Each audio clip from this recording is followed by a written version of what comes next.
en la frontera de Turquía con Siria, febrero de 2023, ocurrieron realmente dos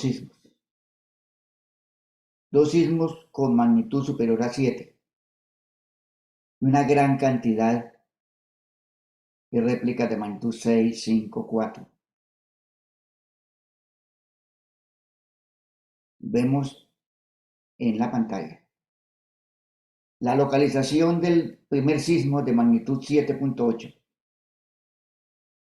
y del segundo sismo de magnitud 7.5.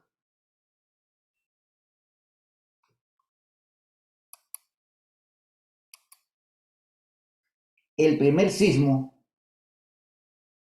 de magnitud 7.8 se presentó cerca de la frontera entre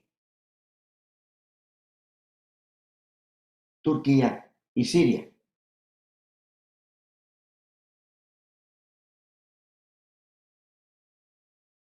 Profundidad de 17.9 kilómetros. Un sismo en una falla de rumbo, o sea, una falla de movimiento de traslación. Un sismograma con unos picos de aceleración superiores a la gravedad y un tiempo de más de 1 minuto. El segundo sismo se presentó más al norte, en otra falla. Tuvo magnitud de 7.5, una duración significativamente menor y una profundidad de 10 kilómetros. Dos sismos. Se considera que el segundo sismo no es una réplica, sino es un sismo activado por el sismo anterior, y el nuevo sismo tuvo también sus réplicas. ¿Cómo se explica?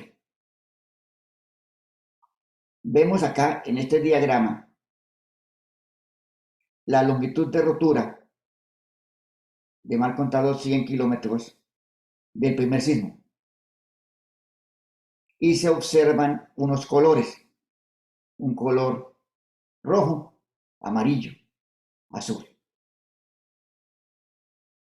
que son las presiones, el cambio de presiones de Coulomb. O sea, el cambio de presiones de Coulomb es mayor hacia la parte superior y la parte inferior de la longitud de la zona epicentral. Esas presiones de Coulomb, a esa presión de Coulomb se les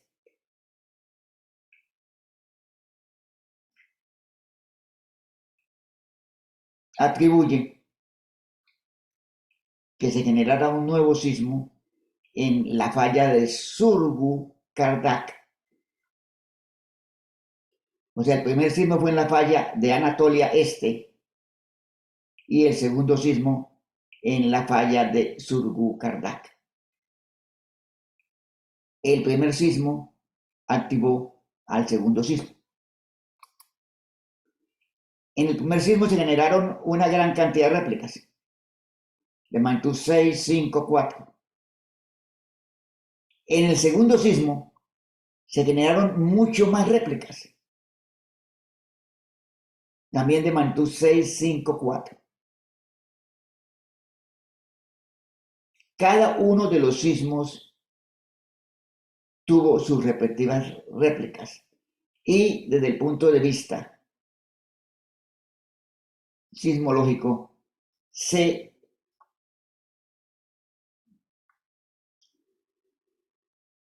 supone que fueron dos sismos independientes, aunque el uno generó al otro, y no un sismo con réplicas. lo cual es muy claro si vemos el mapa donde están las réplicas del primer sismo y las réplicas del segundo sismo.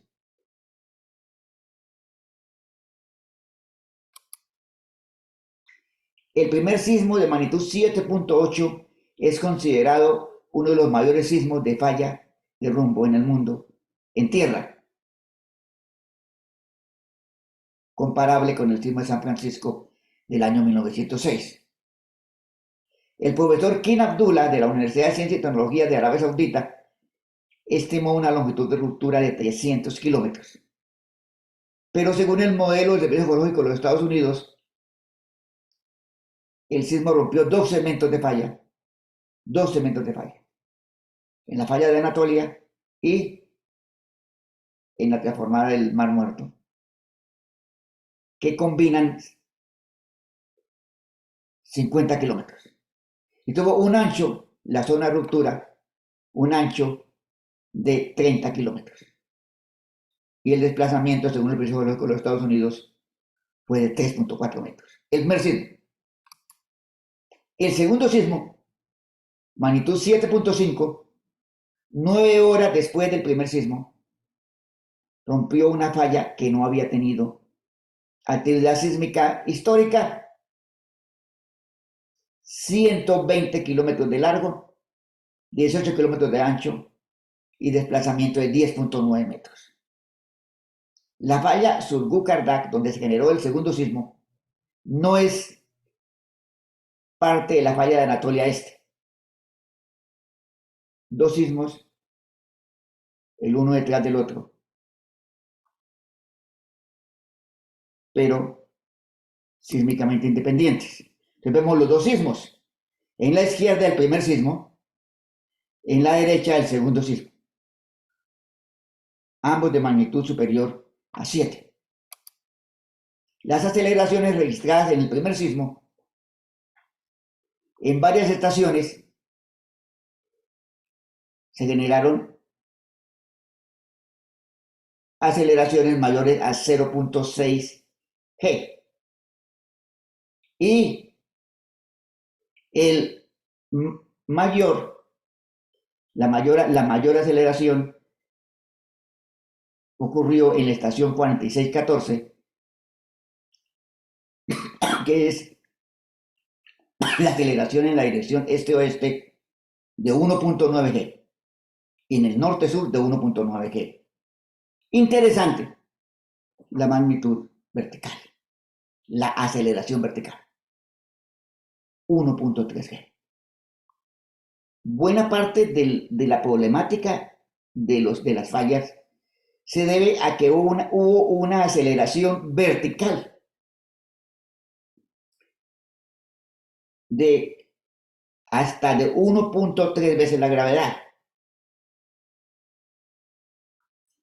Y eso se repercute mucho para las fallas de piso blando, en el cual trata de haber un tema de una fuerza vertical, la cual generalmente no se tiene en cuenta en los diseños sismoresistentes. Una aceleración vertical extraordinariamente grande para un sismo normal. El primer sismo.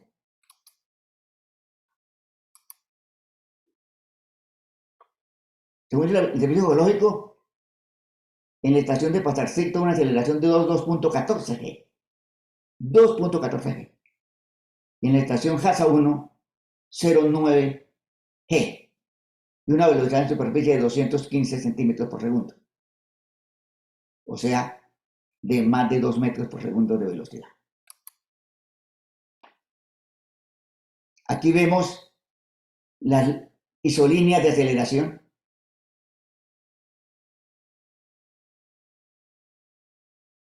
En la zona epicentral superiores a 1.0 veces la gravedad en el sentido horizontal y superiores a 0.6 veces la gravedad en sentido vertical.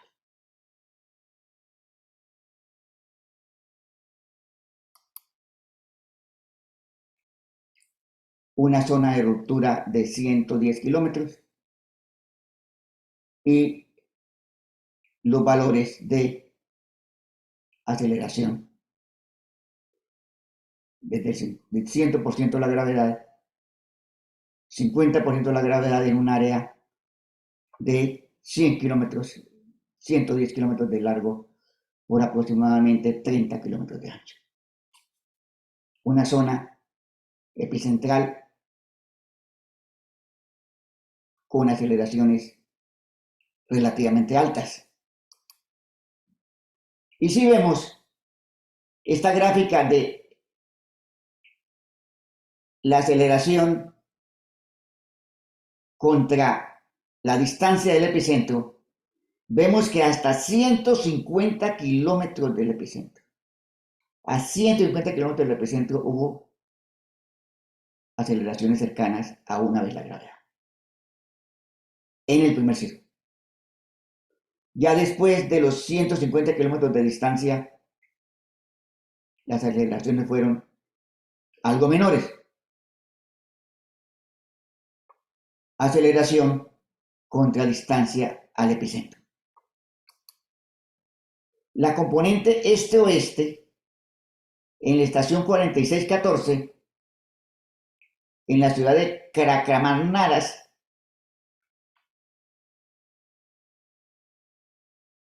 este-oeste 1.97 G, velocidad 0.55 metros por segundo y desplazamiento de 0.17 metros. Componente este-oeste en un suelo relativamente duro, velocidad de cortante de 670 metros por segundo. O sea, un suelo tipo B, según el código europeo. En el sentido norte-sur, muy parecidos, 1.95 G de aceleración, una velocidad de 0.68 metros por segundo y un desplazamiento de 22 centímetros. Duración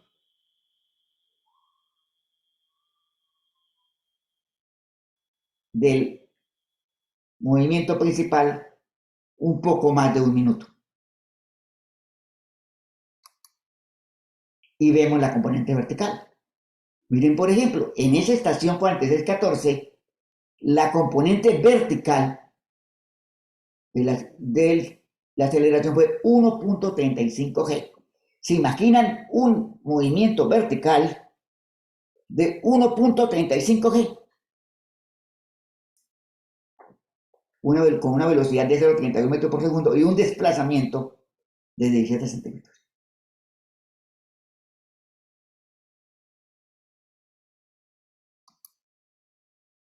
Y este es el espectro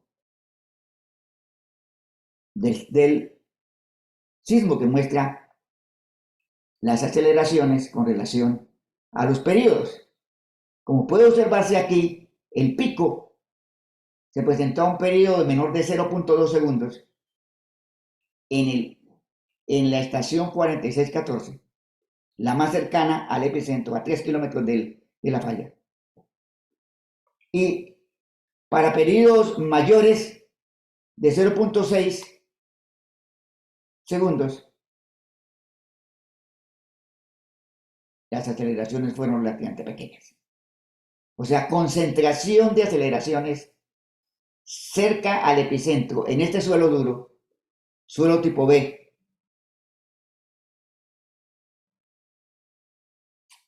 ya está en el espectro 7 veces la gravedad.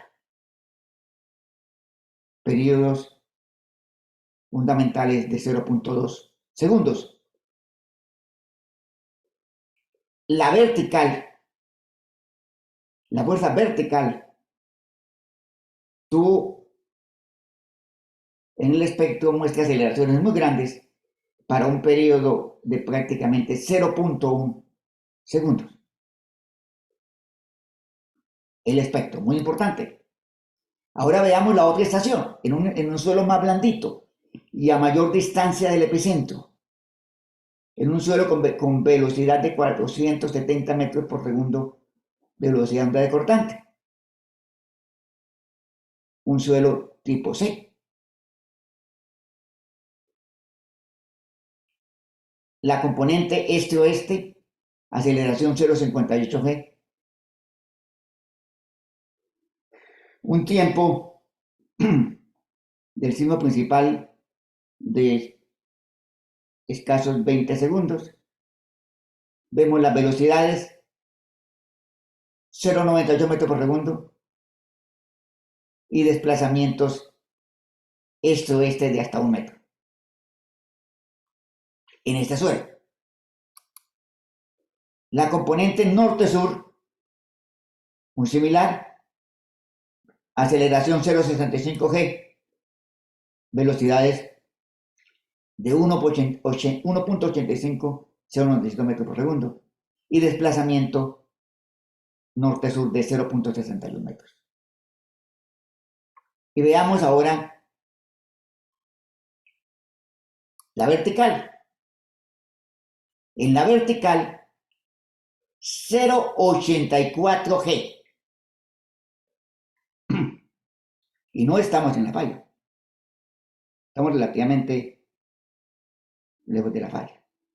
0,84 g de componente vertical de la aceleración.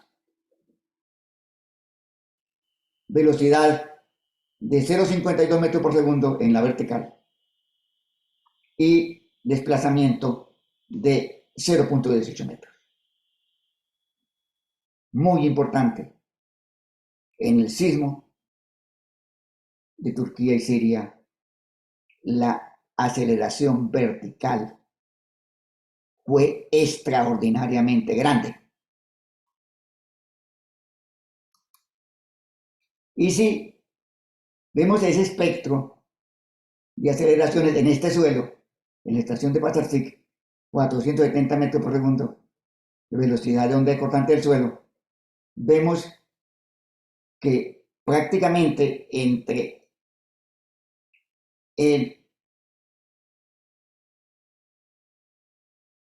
0,1 y 1,2 segundos tenemos aceleraciones importantes. Vemos este celeste, que es la vertical. En el espectro muestra una aceleración fundamental de prácticamente 0,1 segundos. Unos impactos verticales de periodo corto sobre las edificaciones, lo cual explica en gran parte las fallas, no solamente las fallas de las edificaciones, sino las fallas del código. ¿Por qué el código no exige una aceleración vertical de esta magnitud? Y vemos en la buena parte de los edificios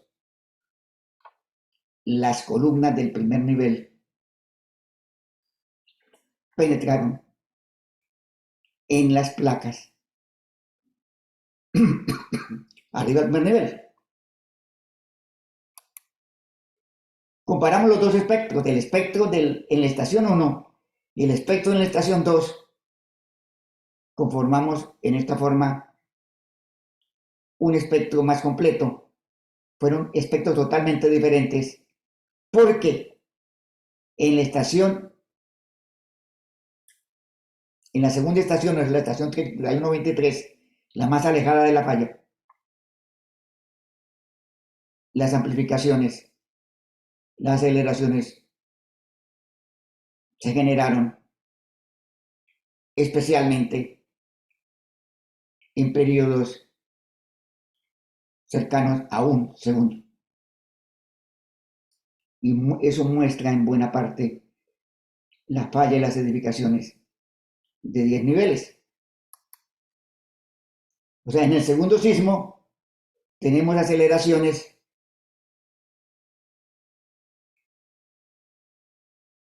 en la estación,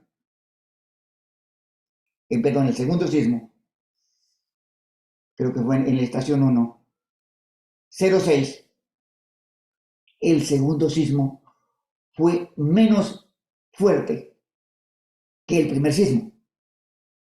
La magnitud muy cercana, 7.8, 7.5, pero aquí estamos hablando de aceleraciones de 0.6, 0.4 allá, y una aceleración vertical, ¿sí?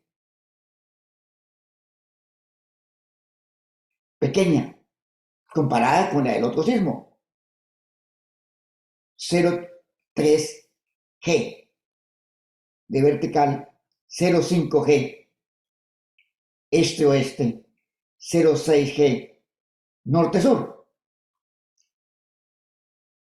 Los técnicos van a tener que mirar muy bien estos valores para explicar las fallas de las estructuras. Y en lo que se refiere a la distancia del epicentro, el segundo sismo, a 100 kilómetros del epicentro, ya la aceleración fue muy pequeña.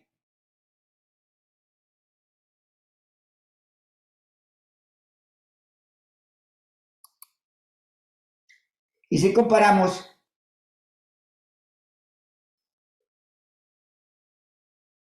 el primer sismo, círculos de color rojo, el segundo sismo, triángulos de color azul,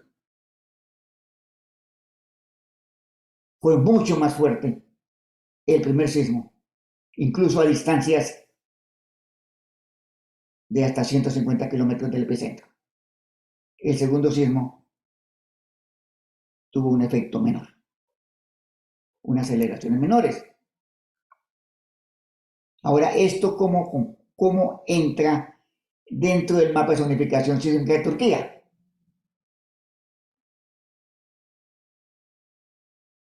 Sí, la ciudad de Hatay tuvo muchos daños. La Kahramanmara, sí, y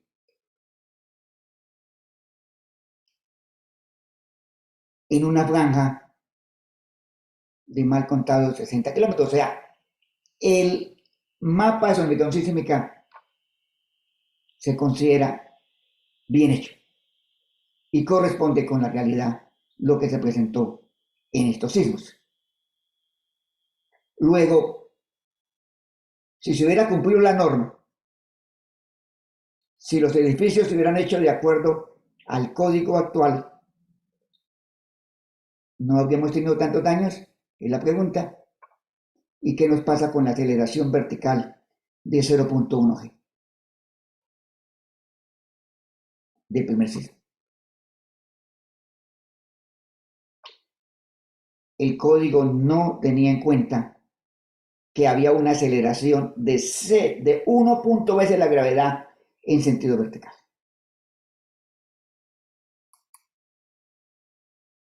Los suelos en muchas partes sufrieron subsidencia, o sea, asentamiento generalizado, en este caso debido posiblemente a la rotura de una falla y licuefacción. Esto en Iskenderun. Y miren las deformaciones en la pista del aeropuerto de Hatay. Deformaciones, desplazamientos de la placa del pavimento del aeropuerto de Hatay, grandes desplazamientos en el suelo. Y falla de terraplenes. Esto es interesante. A 161 kilómetros del epicentro. Uno dice, pero 161 kilómetros no debía pasar esto.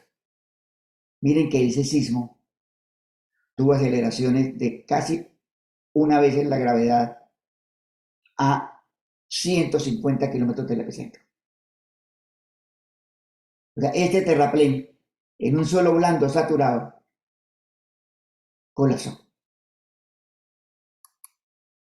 Interrogante. ¿Se puede esperar que en Colombia ocurran sismos similares? ¿Se puede esperar en Colombia aceleraciones sísmicas de una vez la gravedad en sentido vertical?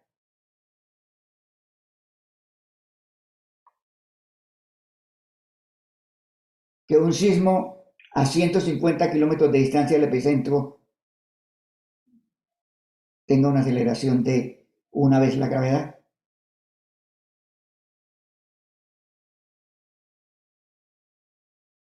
Vale la pena analizar falla por falla cómo se comporta cada falla, porque cada falla geológica tiene un comportamiento sísmico diferente. Entonces, tenemos nosotros que analizar esta información